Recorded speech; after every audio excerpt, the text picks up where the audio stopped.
When you think about businesses that are selling through the roof, like aloe or skins, sure, you think about a great product, a cool brand, and brilliant marketing. But an often overlooked secret is actually the businesses behind the business, making selling and for shoppers, buying simple. For millions of businesses, that business is Shopify. Nobody does selling better than Shopify. With Shop Pay, that boosts conversions up to 50%, meaning way less carts are going abandoned and way more sales happening. So if you're into growing your business, your commerce platform better be ready to sell whatever your customers are scrolling or strolling on the web, in your store, in their feed, and everywhere in between. Businesses that sell more, sell on Shopify. Upgrade your business and get the same checkout Skins uses. Sign up for your $1 per month trial period at shopify.com/Westwood1, all lowercase. Go to shopify.com/Westwood1 to upgrade your selling today. Shopify.com/Westwood1. O'Reilly. Check engine light on? Take the guesswork out of your check engine light with O'Reilly Veriscan. It's free and provides a report with solutions based on over 650 million vehicle scans verified by ASE certified master technicians. And if you need help, we can recommend a shop for you. Ask for O'Reilly Veriscan today. O'Reilly Auto Parts. BetOnline is the world's most trusted betting platform and your number one source for betting on all the madness. Whether you're a seasoned fan or a first-time bettor, BetOnline is your ultimate game day companion. With the largest selection of odds on everything from college basketball to a $200,000 bracket contest, BetOnline continues to be your number one sports betting source.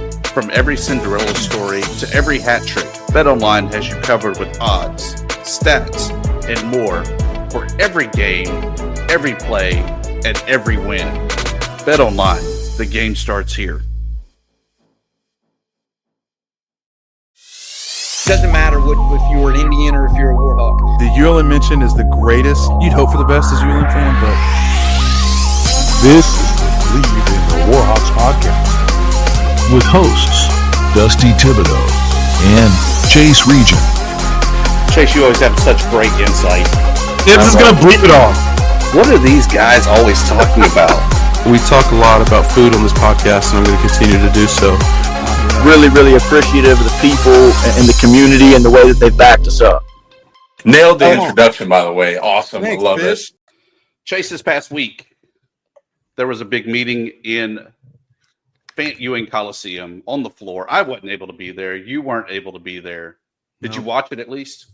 Of course, I watched it later on Facebook, but they did a great job, and it was a pretty passionate and as usual, Hartwell does a great job with those kinds of things. So I read all the press afterwards and all that stuff. I don't know about you, bud, but I'm pretty stoked. Here's the one mistake I'll say, Chase. Okay. They gave him the number one jersey. I get it. He's the top dog. He's the head basketball coach. But if he's the 8th coach, shouldn't they have given him an 8 jersey? Dang, dude, we gotta reach back out and tell him, hey, let's have it again. Put number 8 on him. And dude, you might be the only person in the world that noticed that. Tips, I tried to save you, but that's ridiculous. That's my attention to detail. And luckily, I think we have the guy. He had a year of riding the pine, redshirting to get ready for this position to be the head coach of ULM. Phil Cunningham comes in. Coach, welcome to the show. Welcome to the Bayou. I guess the bigger side of the Bayou, now taking over the reins for Keith Richard. Thanks, guys. Great to be here. So, Coach, as we said, it's kind of a unique situation. I can't think of one where it's happened in the past that an assistant was elevated to head coach at ULM. The last one I can really think of was maybe Bruce Petty on the baseball side or Mike Collins on the football side, but never on the basketball side. What's the big takeaway that you had last year that you're like, yeah, I want to stick around here a little bit longer and become that top dog? Well, first of all, when John Hartwell called me back in the summer, he called me first and told me about the situation. And I won't go into detail about what he knew was coming, but I think they knew what was coming down the pipe there, and And so, yeah, I said, yeah, I'm definitely interested. And I said, I've always respected Coach Richard, had a good relationship with him, no blow-ups. When your head coach is, oftentimes, something will happen. We coached against each other for 6 years and never had any kind of blow-up. And he's got a unique personality about him. But it was always positive, competitive, but positive, never any negativity. And so I told John that, and then so he said, okay, I'm gonna have Coach Richard call you. So he called, and he laid it all out there for me. He was unbelievable with his straightforwardness about the entire situation and what he thought I needed to do to be next in line to get the job. And it was for me, it was a no-brainer to come down here. And I've said this repeatedly. I would have never come down here if I didn't have tremendous respect for Coach Richard as a coach. I played against his teams, coached against him for 6 years in the Sun Belt. I knew it's one of those situations when I came down and I want to get face to face with he and John in the summer. So I came down and watched them work out in the summer. And afterwards, he let me talk to the team. And I told those guys, I said, I can tell you all one thing about coaching against ULM when Coach Richard was here. I said, you always knew you were going to get their best shot. And there was never going to be a night off. I said, they may be some years going to be better than others, but they were always going to give you their best shot. No, not you weren't going to beat them because they had a night off in terms of effort and toughness and all those things. And so that's who he is. He's like all coaches. He's a better coach when he has better players. We're all that way. And so you can look back at his run here when he had Majak Ding and Travis Munnings and Michael Ertl and those guys, name a few, Deshaun Smith for that 1 year. I mean, they were really good during that stretch. And so that I wouldn't have come down here without that. And then when I got down here, it was just I just had to be here. And I'll tell you a quick story. I listened to y'all's podcast in December when Coach announced his retirement, and you all were outlining, one of you had given your 3 boxes that you'd like to check for the next coach. And you said, A, I would like for him to run a program before, been a head coach before. I said, okay, I checked that box. B, you said would like him to have coached at a higher level and bring that experience kind of down to this level. Well, I spent 13 years in the SEC at Mississippi State. And C, you said you would like to have somebody who knows air quotes what ULM's all about. And I'm saying, okay, I'm checking that box.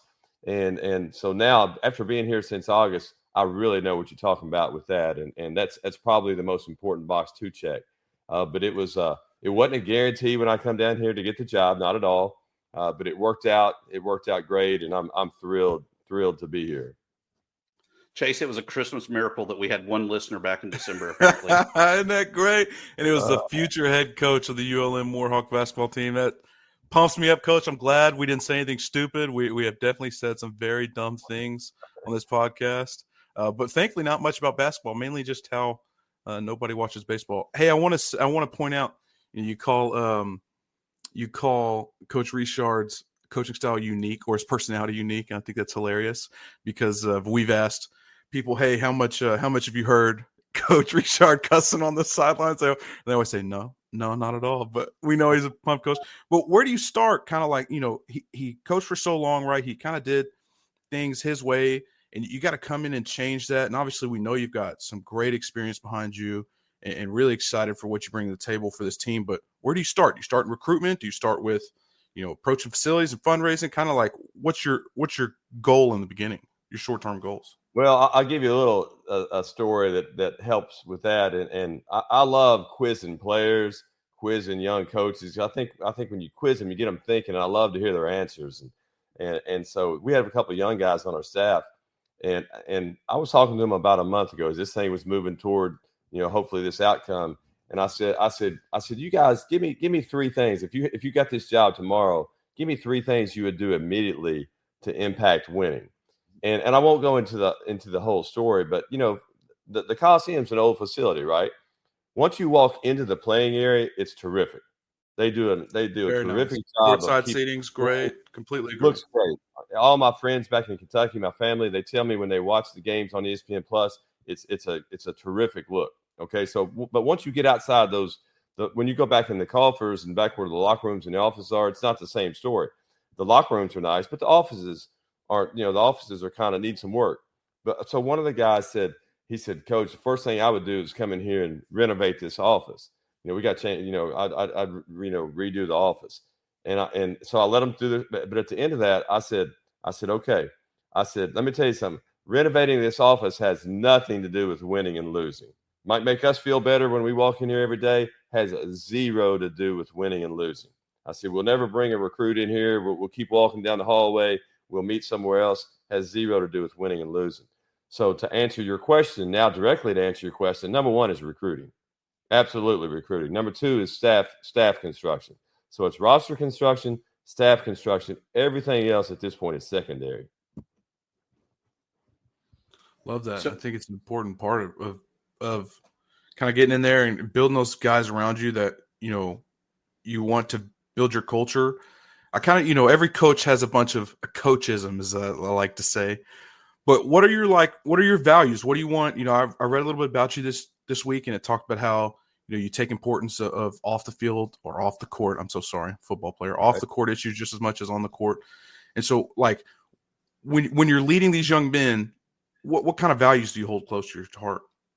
Before I start, you're okay with that? I'm a college football fanatic now. Okay, cool. My brother's a college football coach. Has been his whole career. I love. Awesome. There's nothing better than a Saturday in the fall. Now you guys know that. Go on. And okay, but back to your question. Okay, I'll get into a little coach speak here, and you guys can understand that. But I have, from a cultural standpoint, I have three core values. It's really easy. SEEC, not the letter C, the word C. And the first one is selflessness. I'm just a huge believer in. It's not about me. It's about us. It's about the team. So really, let's hammer selflessness in everything we do. Okay, the first E is excellence. Whatever we're doing, let's try to be the best we can be at it. If it's in the weight room today, let's be the best we can be. If we're going to play in the Sun Belt, let's try to win the Sun Belt. Let's be excellent in everything we do. If we're taking a class, let's try to get an A. Let's don't say I'm gonna cruise and get a C because I'm thinking I'm gonna. No, let's get an A. If you get a C, hey, we'll see what happened there. But go for an A. So everything you do, let's try to be excellent. And y'all know, when you're a young person, if we can get you to develop those type of habits and help you develop those type of habits, eventually you'll become the person that, be the best version of yourself. Okay, the last E is energy. Man, I hate energy vampires. Y'all hear that term. Y'all have all, you've been around, Chase, you played, good luck with that energy vampire playing to your right or left when you're on that offensive line. Absolutely. You better have, I'm an energy guy. That doesn't mean everybody who doesn't have an energetic personality is going to be unsuccessful. I know that. But the more we can surround ourselves and put in our locker room energy guys. I want everything to be energetic. I want practice to be energetic. I want everything to have energy with it. And the more players we can bring, the more energy we're going to have. Now, from a coaching staff, that's in our control. Like, we're never going to hire a coach that doesn't have energy. I can promise you that. We're going to be energetic. So that's culturally. All right, now let's move to the basketball floor. What are our three core culture, our three core principles from a basketball standpoint? Well, number one, and it goes with the S in selflessness, but togetherness. I want us to always look together. I want us to always to be about the team. I want us to be that team who somebody's on the floor, everybody's running to pick them up. I'm just a firm believer in togetherness. I think, as a player, I grew up, my father was a coach his whole life. It's kind of like what I made some references yesterday to Luke and Miss Holly in the Richard household. Like, they don't care who gets the individual honors. They just want to win. They want the team to win. And the more we can get that attitude. Now, it's hard in today's culture now. I mean, you talking about self-entitlement, man. Welcome to the world of self-entitlement in basketball now. That's the world we're in. You don't have to go too far on social media to realize that. But I want it to be together at all times. The second thing is competitiveness. I want us to be competitive in everything we do. I want that guy who's coming over to y'all's house later tonight, and you're gonna play checkers, and he wants to kill you and everything. He wants to kill you in checkers tonight. I want that guy in the locker room, and so our job is to instill that, to try our best to instill that. Well, how you do it? You do it in practice every day. Everything we do is going to be competitive. If we're going to have a shooting drill, I want to have a winner and a loser.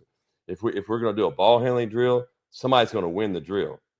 Anything we do team, whether it be 3-on-3, 4-on-4, 5-on-5, we're going to have winners and losers. Everything we do 5-on-5, there's going to be a winner, there's going to be a loser, and the loser is going to get on the line afterwards and run like a down and back in 11 seconds.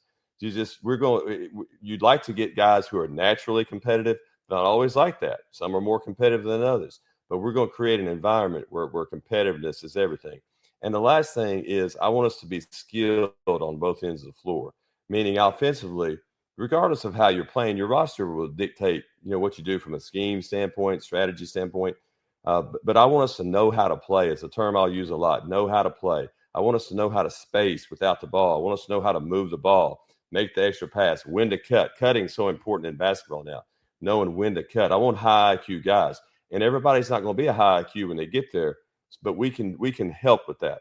And then the flip side of that is I want them to be skilled defensively too. Defense is so much about effort and toughness, but you got to know how to play too. Now, all everybody does now is ball screen for the most part. 90% of the teams, all they do is set a ball screen. The college basketball is always 3 or 4 years behind the NBA. It mirrors the NBA. Well, it's all ball screens now. So depending on how you guard ball screens, the key to guarding ball screens is those guys off the ball knowing how to move and respond and react and help and then recover when you help. But I want us to have guys who know how to play. So those are I hope that answers your question about from a culture standpoint and from a basketball standpoint, what's really important. Yeah, I think you saw a team from South Louisiana play that ball screen really well earlier today in McNeese State, putting it to those boys. They're unique in the way that they do it differently. And it's somebody. Here's another game to watch. I've been recruiting so much. I thought you had a trick question coming to me there. My bad. No. I just got pumped earlier. Somebody told me the game. I forgot the games were even on today because we have so many things going on. But the other game to look for, I don't think they've played yet, but when UC San Diego plays Michigan, that's a scary game for Michigan because UC San Diego plays one of the most oddest. They do some things differently that nobody does. So when you play in basketball, in an NCAA tournament, if you play that bigger team and they're vanilla, they just have more talent than you. And maybe you can you have the game of your life and maybe you match them. But when you run into a team who defensively does something different, then that's where it can get you. And I think it got Clemson today. Nobody does what McNeese does in ACC. A great example, you guys, in the South, hey, everybody understands football. It's like if you're playing Georgia Tech when they're running when they're running a triple option, you don't see that every week. And you get beat sometimes because you're just not used to it. And I think that's what happened to a degree with McNeese today. And I think the next game to watch is Michigan and UC San Diego in that same sense. Yeah. You get to really come in with a clean slate, though. I mean, the coaching staff, I know you said Chris Woodard would be back as one of your assistants, but the roster, it's either eligibility exhausted or they're in the portal. How do you kind of start tackling that and chipping away? I know that you hinted at having some additional assistants already in queue. Have you been able to pull the trigger on those? And when do we start seeing these signings coming in even out of the portal? Well, the portal, first of all, it doesn't open up officially until Monday. Now, here's the guys you have in the portal right now. You have Division II players. They don't have a portal window starting date. As soon as their season ends, they can go in the portal. So all the Division II teams that are beat out, you have a ton of good Division II players that are in the portal. If you look back, I'm a firm believer in modeling, so I love studying how people do it. Well, South Alabama actually had the 1 seed in the Sun Belt this year. I think they had 4 non-D1 guys in their rotation. One of them was a third-team All-League player, the point guard Miles Corey. By the way, he went in the portal today. Had a good year. He's in the portal. That's what I'm talking about earlier about basketball. That's our world we're in right now. But you got the Division II kids in there. You've got the NAIA guys in there. Both of their national tournaments are down to, I think NAIA is down to 32 right now. They're both maybe down to 32. One of them may be down to 16 right now. So when those tournaments end mid next week, the best players on those teams are going into portal. So you've got to be all over these non-D1s. You've got to identify them. You've got to work them some. You can't panic on those guys. So if you've got one that you think's good enough, go ahead. But you can't panic. You got to try to keep them warm to see what else is out there. Because Monday, the freaking avalanche is coming. I mean, when that portal opens up on Monday morning, it's going to be like Wolf of Wall Street. All those guys in the room trying, just going nuts. And I know y'all watched that movie 4 or 5 times each. But that's what it's going to be when it breaks Monday morning. Now the trend right now is guys go ahead and come out on social media and announce that they'll be going in the transfer portal.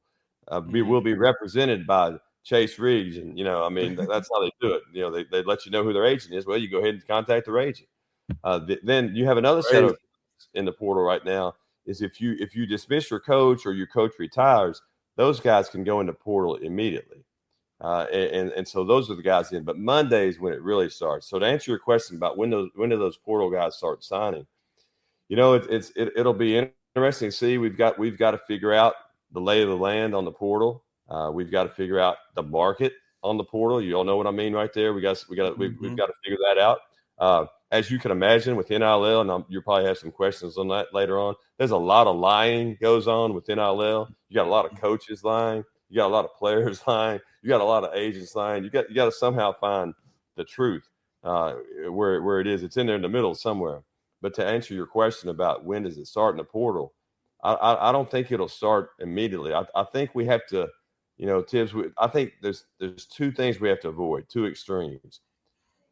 A lot of coaches they just hate it. They hate the whole process, and they want to be done with it because they've just finished their season. You're mentally and physically exhausted, and now you walk right into madness. Okay, so they take on the attitude we're going to get a good team quick, and we're going to be done with it. We're going to get it done. We're going to know who we've got. We're going to start planning for the next year. Well, to me, that's an extreme. Just because you can get them early doesn't mean they're good enough.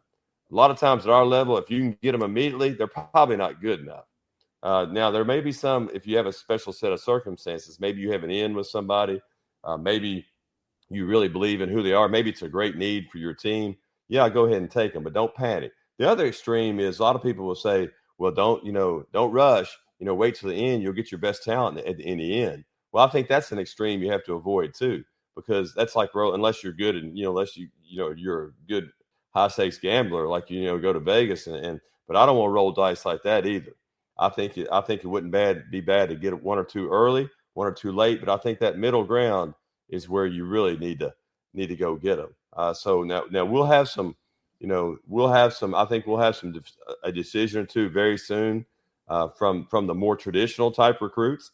I think you'll see some of that, maybe a high school guy here and there, maybe a junior college guy here and there. But the portal, I think will be. I don't think it'll be right off the bat. I think we'll have to be patient, and we'll just have to see who's in there and who we can get.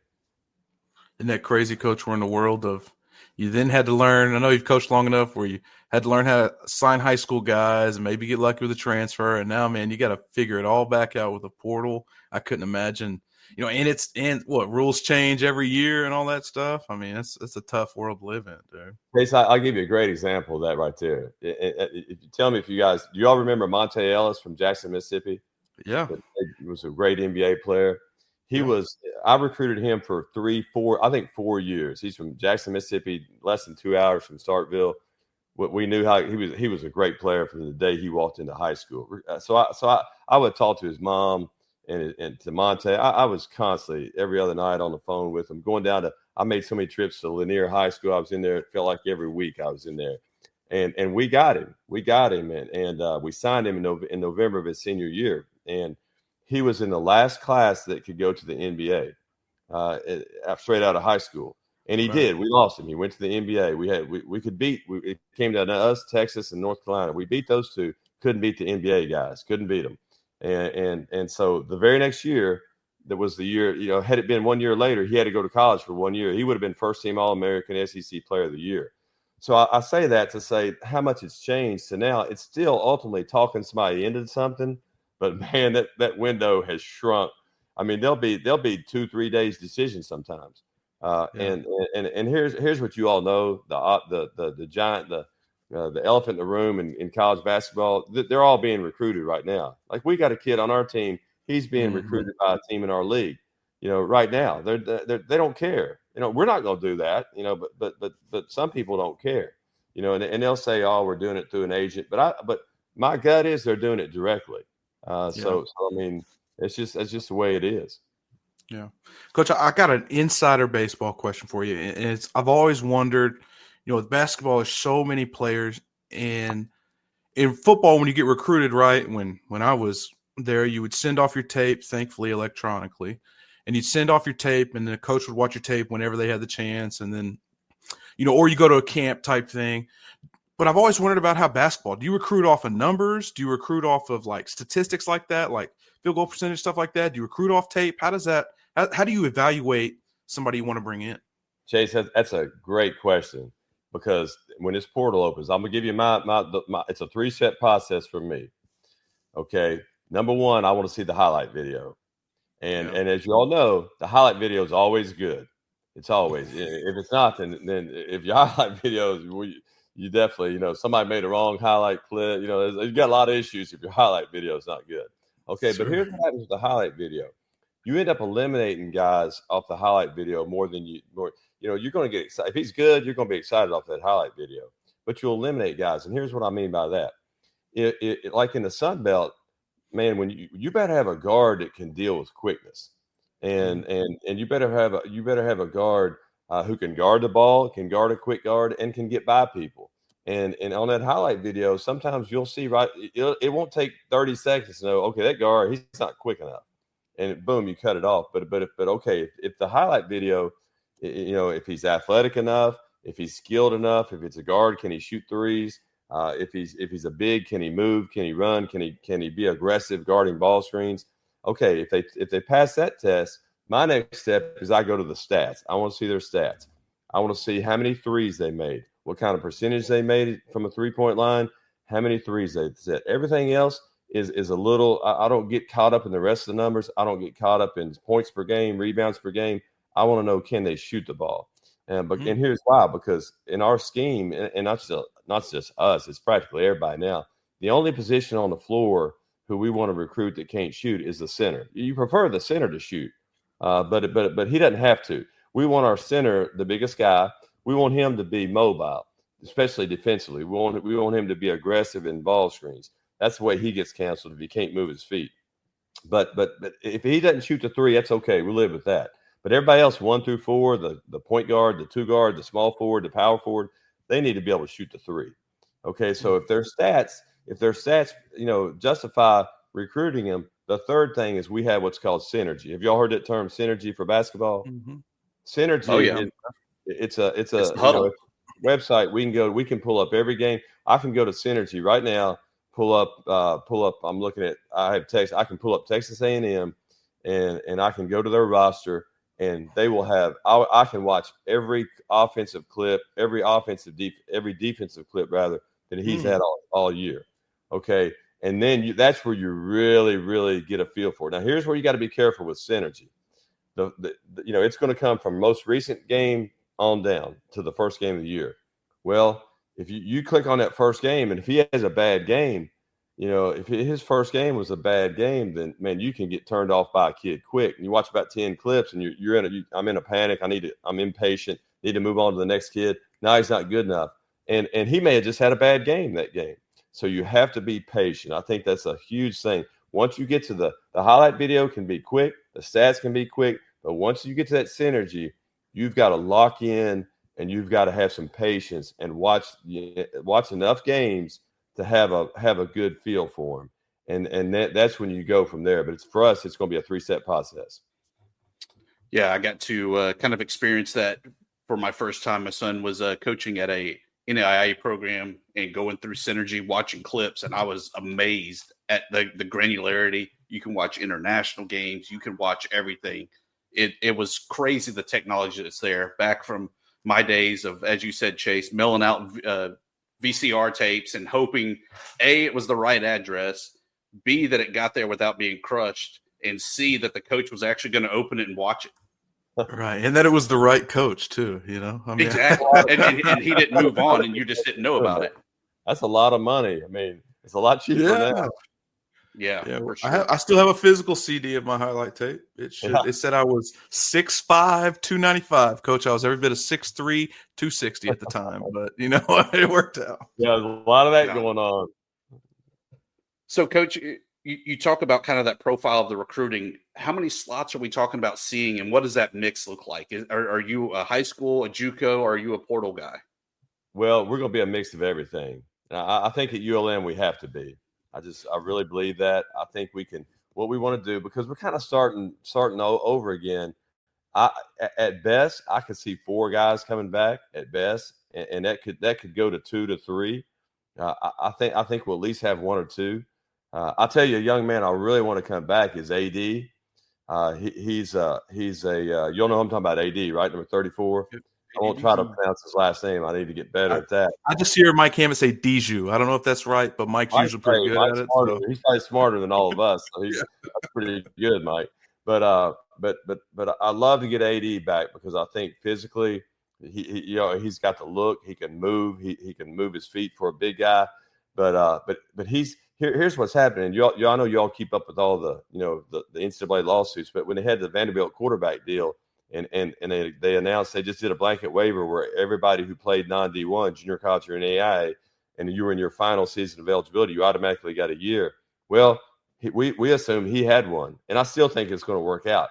But now they're coming back and saying because he had a medical red shirt, they're saying his clock's run out. And I told Cody, our compliance director, I said, there's going to be a lawsuit on that. Well, sure enough, he sent me a text about an hour ago with a tweet. There's a lawsuit is coming out with a guy who hits just like AD. So we'll piggyback off that. I'd love to get him back. He's an off-the-chart culture guy. He's the kind of guy you want in your locker room. He's as good as I've ever been around in terms of a guy who's all about the team. And he's a lot better player than it looks when you pick up the stat sheet. Here's what I mean by that. We have what's called an MVP chart. It's based off Rick Pitino had something, and I took it and I basically copied it and added a few other things. But it doesn't count points and rebounds and threes and all that. Free throws are not on there. It measures all the little things, blocking out. Whether you had a missed block out, that would be negative. Hustle plays, hockey assists. You hear that term in basketball. Setting a good screen. He blew the entire team away. He only played about 20 minutes a game max, and he won that thing. But it wasn't even close. So he's a guy I'd love to have back. So that will if the NCAA grants him that year, he'll be back. He's already told me he has. He'll be back. Then we have 2 or 3 others we'd like to get back, but the max we'd have back is 4. So that means 9 more scholarships. Now men's basketball is going to 15 on the roster limits. We're going to stay at 13 scholarships. We're going to bring back AJ2 as a walk-on for us. He's committed to coming back. But so that means we're going to add 9 to 10 players. Well, with that in mind, we're going to have at least one high school player. We're close to getting a high school player committed, and so we'll have at least one high school player. If we had any more freshmen, in all likelihood, they'll come from Europe. I just think you can get a better player. I'll give you the best example I'll give you is Reynard Sondors, our freshman. Really hurt us when he had that foot injury. He's kind of green, but he knew how to play. He had 17 at Tulane in his second college game. That shows his potential. He ended up playing 10 games, and it hurt our team. I hate it for Coach Richard. It hurt us not having him. It's an injury. It's out of our control, out of his control, but we really needed him. And so here's what I'll say. If Reynard Sondors was in Shreveport, Louisiana last year as a high school senior, we probably could have never gotten him. Even with the portal and everything, he's a 6'9", mobile, can shoot threes. Somebody would have taken him as a developmental guy at a higher level. Okay, so if we do add a couple more high school guys, I would like to add a couple of more Reynards types. One maybe as a center and maybe a wing for that matter. But that's going to be it from the freshman. You can't win with freshmen in college basketball right now. You can't. 15 Sun Belt all-conference members, 12 out of the 15 were either seniors or grad players. You can't win. And that's probably reflective of most leagues. But, guys, 5 years ago, you'd look at an all-conference roster, and there'd at least be a freshman on there, a couple of sophomores, a couple of juniors, and then 4 or 5. It's all like for us, it was all seniors and grad players. So with that in mind, we've got to get old. Well, how do we get old? How do we get old if we don't have a bunch of old coming back on our roster? we got to go to the portal to get old.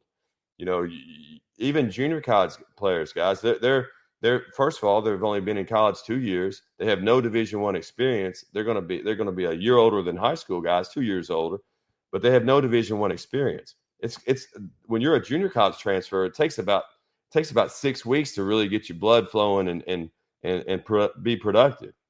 But we're going to recruit a couple of junior college players. But in terms of getting old and being those main guys, we got to get those out of the portal. Now, when you go to the portal, we're whatever it takes, meaning, hey, we'll take a Division I transfer and a Division I transfer. We'll take the one moving down that I call the rehab recruit. Maybe he didn't, here's another good example. Y'all remember Barry Dunning at South Alabama this year, had a tremendous year.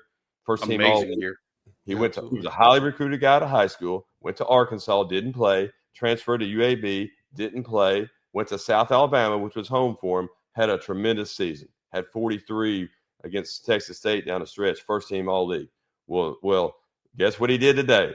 He's in the portal because now he's got 1 year of eligibility left. He can go get that money. So I call that the rehab.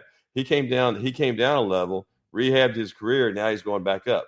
So we'll take that guy. We'll take the player at a low Division I, lower, in the hierarchy, lower than the Sun Belt, who wants to go up a level. We'll take that guy. We'll take the non-D1 guy who wants a chance to be D1. We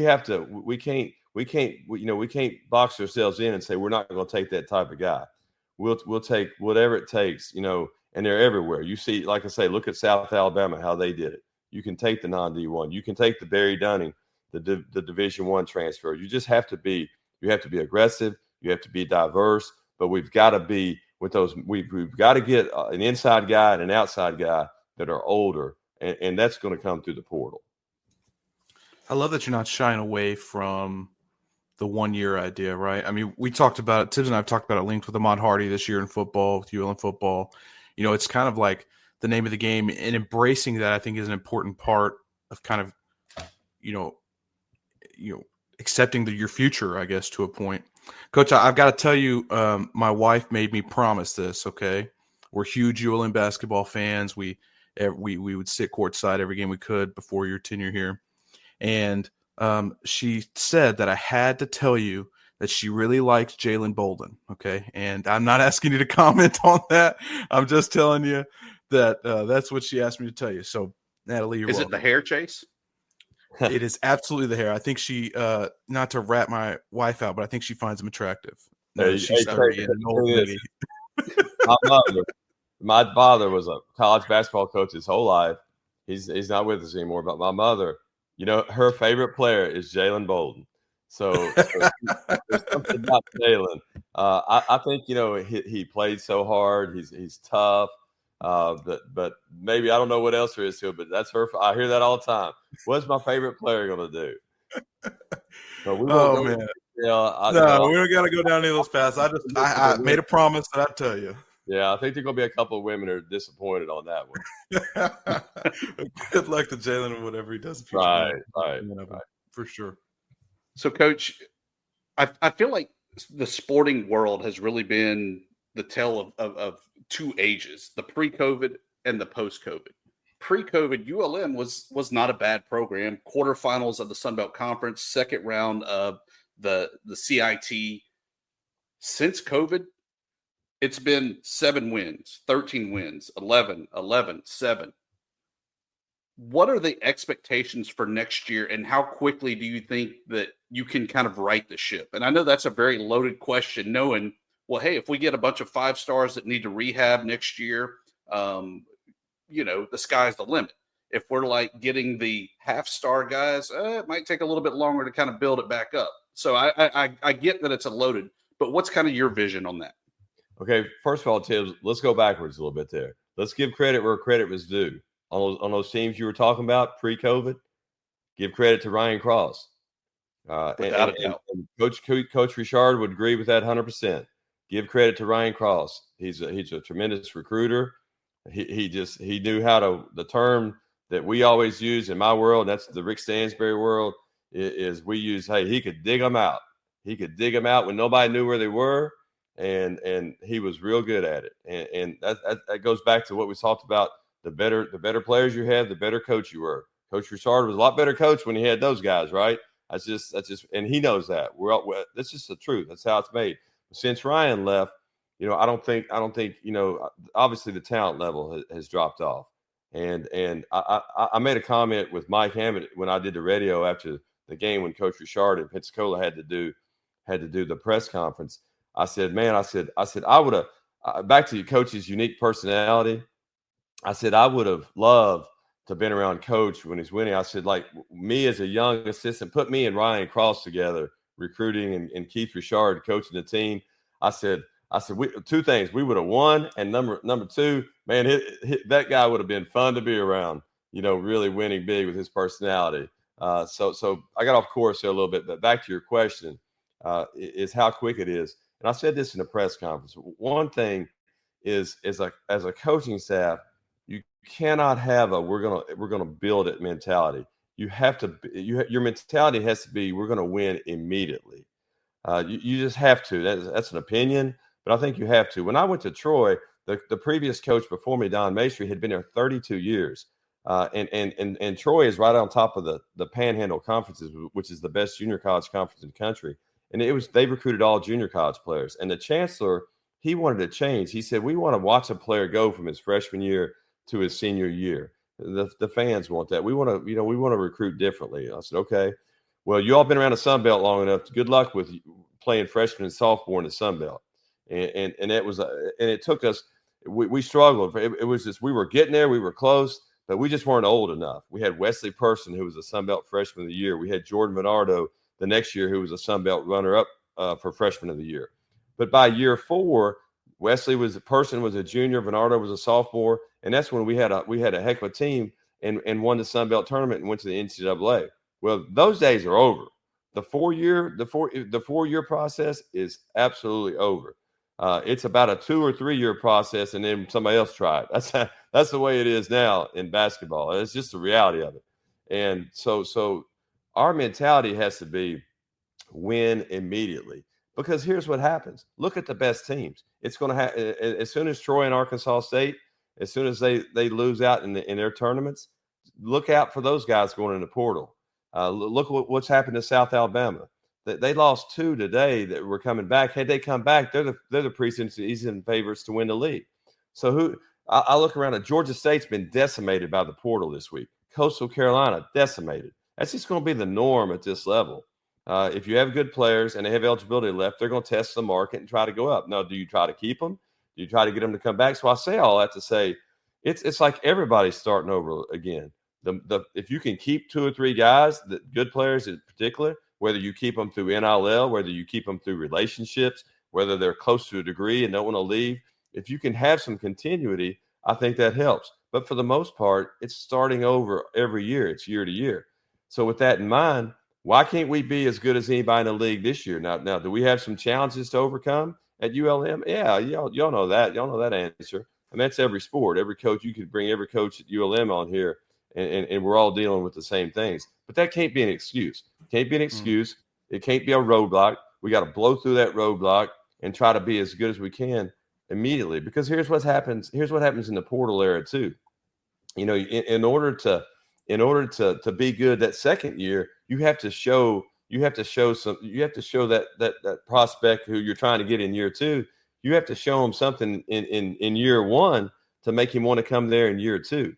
So our mentality is let's be as good as we can in year 1. What does that mean in terms of wins and losses? I don't know for sure, because I want to see who everybody else gets. But our mentality from day to day, like I was talking to a prospective assistant coach, and he says, Coach, how long is it going to take?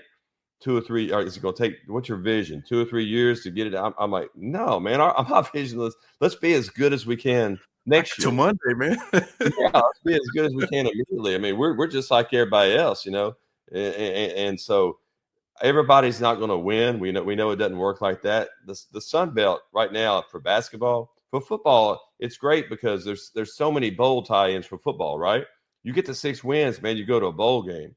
In basketball, there's only one team going to the NCAA tournament out of the Sun Belt. You got 14 teams.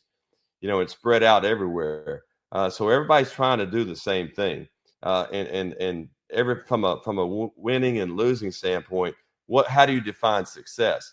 That's you can't tell a fan. I can't tell you guys, hey, this is success. You'll make that. You'll come up with that decision. You'll make that decision on your own. But from a recruiting standpoint, man, we got to put together a roster that we think can compete from day one. Coach, I know you've coached in the Sun Belt before, and even some schools that weren't even in the Sun Belt that are now in the Sun Belt. And here's one of those hairy questions: who are you excited to play this year? Maybe not a revenge game, but somebody you looking forward to kind of getting after this year. Well, if you look at our schedule, there's two or three teams that there are two or three teams that in my opinion ran the score up on us, and you don't have to go too far to figure that out. I look at the last game Coach Richard coached in Fant Ewing, and I mean, it's his last game coaching there, and we're down. It's crazy now. You know what I'm talking about, Arkansas State. We go up. We tie that. Maybe went up one or tied the game with 14 minutes to go in the second half, and that's where Jalen Bolden went down 10 minutes into the game and never came back. So you're talking about our leading scorer out. We found a way to take the lead in the second half, but they were so talented and they're well coached, very well coached, and they eventually overwhelmed us with talent and took the lead and got it up to 20, 25. I'm looking out there. I'm like, man, there's 2 minutes to go in the game, and it's freaking starters are in. So I got that one circled. And you better be ready because they're going to be talented as can be anyway. Sure. But that one, you mentioned you referenced Marshall and Old Dominion. Okay, I was at Western Kentucky for 5 years. That Marshall is their biggest rival when they were Conference USA because it was the closest. Middle Tennessee was, but we had a great basketball rivalry. Because they got a great, they're an athletic school, y'all know that, and they had great crowds up there when you play, and then Old Dominion. I was in the league. Think about the old Colonial. When I was at James Madison, the Colonial was ODU, VCU, James Madison. You talking about a great mid-major league. So what I'm saying with that, those two schools, and they both had first-year coaches this year. Those two schools are monster basketball programs now. I'm telling you, y'all just wait and see. They're both monsters for the Sun Belt in basketball. They have that type of potential, and so it's going to be real interesting to see. So I'm excited to get going on the schedule within the league. I mean, it's you got to bring it every night, man. There's no easy games. I mean, we were probably considered one of the easy games this year, and we beat the team that had the number 1 seed. We beat them twice. I know those guys are sick about that. Sure. Well, Coach, I got to tell you, I've told every coach, and I'll continue to say this during my time here, because if you learn anything from me, okay, on this podcast, I want you to learn one thing. We hate the University of Louisiana Lafayette with every inch of our being. That is, the town smells bad. The people look weird and talk weird. We hate ULL. I'm looking forward to that one. There's a lot of reasons that come into play. I recruited Quantas White, when he came out of Midland Junior College, so we go way back. But if we're talking in about a week, there'll be maybe something else that adds a little juice to that rivalry. I don't know. No, for sure. That's perfect. But we're heading. You can come back and break some news for us, Coach. Yeah, we're heading that way on something that's going to really add a little fuel to that fire. Coach, you talked about the conference games you have circled. Can you tell us about the non-conference slate? Are there some big games that might be coming to Fant Ewing this upcoming year? Well, we've got we automatically get one game from the MAC Challenge, the Sun Belt MAC Challenge. We'll actually, our season opener will be on the road in the MAC Challenge, and we'll have in January or February, we'll have one team coming back to us, and right now that's the only non-conference home game. If you look at our schedule this year, we had 3 home games: Stephen F. Austin, Houston Christian, and I think there's one more that they started the series here that we have to go back to. We had no series that started on the road, meaning we went on the road this season, it just ended, and they're automatically coming back. So I can tell you in scheduling, that's not good. That's not good because now we have to go out and find we have to go out and find some teams to come back in here. Ironically, we were talking about McNeese State. John has been talking to the McNeese State AD about a potential series that they would consider starting here. So we're in the process. We've got to get at least one more home game, and of course we have to go. We'll go play a couple of guarantee games, meaning we go to play an SEC school, whatever. We're going to play. We play at Ole Miss. That's a contracted game. So we've got some work to do on the scheduling that we need to get on right away. But in terms of home games, I mean, outside the MAC Challenge, that's the only thing we've got right now, and those games are tough. So McNeese is a possibility, but nothing else in concrete. I know you cringe at it, Coach, but I'm excited to hear that you'll be coming to Houston Christian, because that's another game I get to see the Warhawks in person. Hey, Thibs, first of all, they were well coached. If you all watched that game here, the guy did a heck of a job. And you ever been over that I don't know, what do you call it, a gym at Houston Christian? Have you been there? Yeah, I have. We took an unofficial visit there and got to see all the dead spots on the floor and a lot of classic gym spots. But yeah, it's a unique place for sure. And a tough place to win, because when your players walk in there, that's like when I coached at Georgia State with Lefty Driesell. Back when the arena was on the third floor of that downtown building, you either had to take the elevator or the steps up to the floor. People walked in there and they couldn't believe, this is, they're looking around, and I thought we always had an advantage because they were it wasn't a typical, place to play at Houston Christian. Wait till the ones who don't know, wait till we play them next year. That's as atypical as it gets. Yeah, it really is. Coach, I know you're a veteran of the coaching game, but you're also a veteran of Monroe. We always talk about food. I think I'm an honorary offensive lineman, as big as I am now, Chase. Absolutely, I agree. Wait, no, you're not big. You look great, man. I'm sorry. Thank you. If big is if you're taking that poorly, you look great. Anyways. Thank you, Chase. What's the good eating spot that you got to hit every week, every day, every other day? Well, y'all don't like this. I'm pretty simple. And this is, you're going to say, they're a chain. They're not a big chain, but I love Nukes. So we've got a Nukes here in town. I don't think you could. The best sandwich on earth is a Nukes Q. Coach. I don't do that, but that's not, I mean. Wait, first off, I love a Nukes Q, but that's your answer? It's Nukes? Well, okay. Then I go to Randall's. You can go get a great. Come on. Go get some really good food at Randall's. I go, because that's convenient. Because I rented a house from Coach Richard, and it's right behind his house, and Randall's is on the way. But I tell you, as a coach, I mean, this has kind of been, I hate to disappoint you on the food, but as a coach, like you talking about, I'll give you an example. We went to John and I we had a celebration dinner last night, and Heather's wife went with us, and we went to Doe's. Off the chart. Great. Steak. First time I've been there, off the chart, big time. And we were in there probably 2 hours. And about an hour in, man, I'm about to lose my mind because I'm like, okay, we got to get out here and start recruiting. We got stuff. We got to recruit. So I've always been, I'm not making excuses for my lack of diversity with food, but I've always been a guy that just, my whole world is kind of wrapped around coaching, and it's always, man, I got to get home, watch video. I got to get on the phone recruiting. And for us, like this time of year, we're walking into the madhouse. So I've got to, when I came down last summer, we went to Waterfront Grill. Now that I hadn't been back, and that's bad on my part because I had a steak down there that was unbelievable too. But here's what I'll say.